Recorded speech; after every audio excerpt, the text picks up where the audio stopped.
Global power powers, the Eurozone debt crisis haunting them.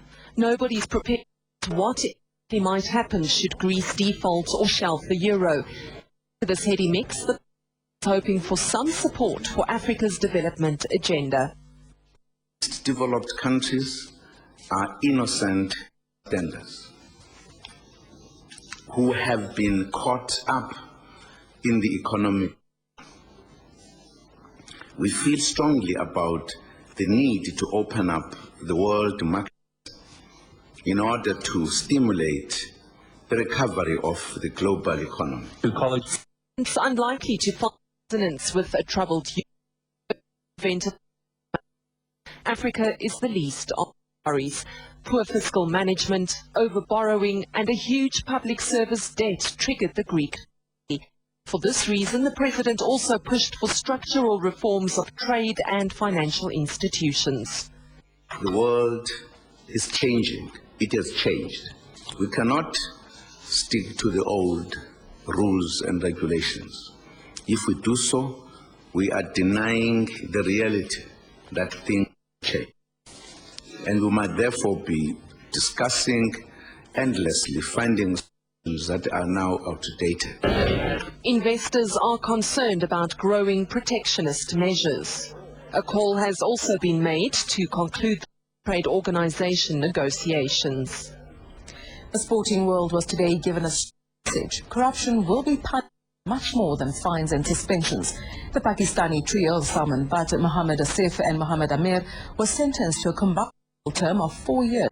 A role in the spot-fixing scandal during last year's test match against England at Lord's. But the former Pakistani captain was sentenced, while Asif was given 1 year and fellow pace bowler Amir was handed a 6-month sentence for bowling no balls at specific stages of the match. They are expected to appeal, but their cricket careers are over. The ICC has already banned them from the game for no less than 5 years.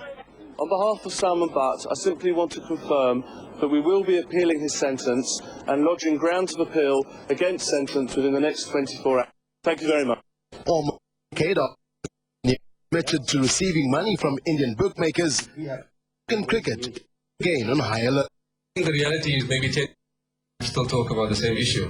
As you said, whenever we talk about greed and corruption, it's the reality of the modern world we're living in.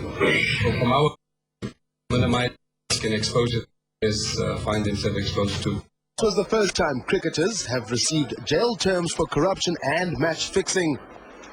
Spotlight turned on the game globally. The message is loud and clear.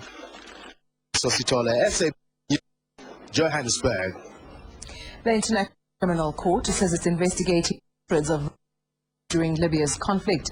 The ICC is probing allegations that crimes were committed on both sides of the conflict. The ICC presented an interim report on Libya to the UN. Alleged violations by NATO are also being probed.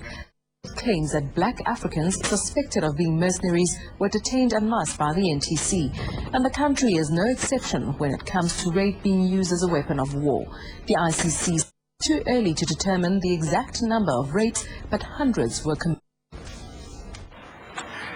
There are allegations of crimes committed by forces. Allegations of crimes committed by the Libya government,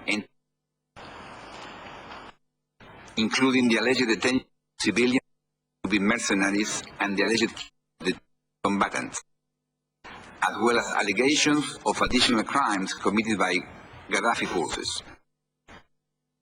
These allegations be examined impartially and independently by the office. A group of Ekurhuleni shop owners is threatening foreign-owned businesses and townships. They've given the government 14 days to respond to call to remove them. Hundreds marched to the Premier's office in today. Shop owners. Earlier this year, a similar group issued foreign shop owners across the province, demanding they leave or face. Today, the same.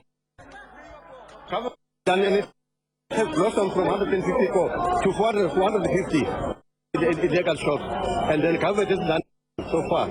And now what you are saying that we are going to take action. They accuse foreign of stealing market share and put out of business.